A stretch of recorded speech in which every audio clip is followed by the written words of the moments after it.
Gai, we've got 3 runners in the Cox. Well, you've got 3 runners in the Cox Plate. 2 3-year-olds and the mighty mare. We might start with the mare first of all, More Joyous. She was 4th in the Toorak.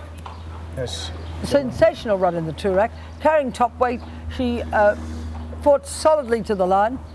It was brought her probably right to a peak, Nick.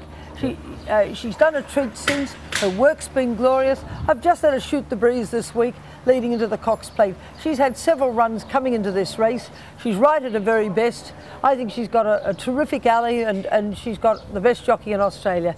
And now it's up to them. And it is probably fair to say as well, the 2 runs she had in Sydney before she came down were quite easy runs for her. Cushy sorts of runs. But she's really done well. They've all done well here, you know. How can you not? Beautiful trees around us, lovely sunlight, beautiful Flemington. Great straw.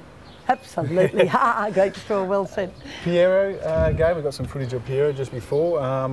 He looked fantastic in track work this morning. He's a very exciting colt. He's champion Australasian 2-year-old. His win at the Valley, so he's already proven himself on the track, was dominant. He's second to not a single doubt to. His second to All Too Hard in the Guineas was nothing short of outstanding. Really nothing short of outstanding. They beat the field easily. He's done a treat. He's really done a treat. It's probably brought him on as well. Well, that's interesting because the barrier draw this morning, Greg, the owner, Greg Kalivos, was up on stage and people were sort of throwing the line to him that was it too hard a run, and he said, well, that's one way of looking at it, or it's brought the horse right on for a 2,000 metre race. Very much so. Look, we're very lucky, the Australian public, to see such a creamy group of 3-year-old colts go into this race. They really are outstanding. And Piero's proven himself as the dominant horse in Australia. Let's see if he can do it on Saturday. And Price here, Gai, handled Moonee Valley very well when we saw him the other day. He was there on Thursday with Craig Newitt, his jockey in the saddle, and Craig came off the track, and the first thing he looked down at me, I was walking next to the colt, and he said, I don't want to be on anything else. He said, this horse will win the race. He is absolutely flying. He's the most improved horse I have in the yard. This is his first preparation as a racehorse, and if he can do this, get from a lowly maiden to the premier Australasian weight for age event in Australia in one preparation, what a horse is he. It'll be a training feat as well. What would it mean to win the Cox Plate?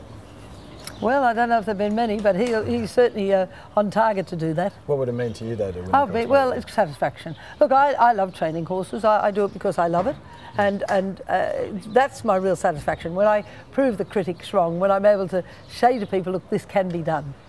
Beautiful. And Glenn Cadham Gold as well, just quickly, he's pulled up well from Caulfield Cup last weekend. It's all systems go to the Melbourne Cup. Well, you saw what he said about his run last week. He stuck his tongue out and burst into hysterics, didn't he, Nick? He said, I'll show you when it comes to the real cup. All right, fantastic. We'll catch up with you next week. Thanks, Nick. Thanks.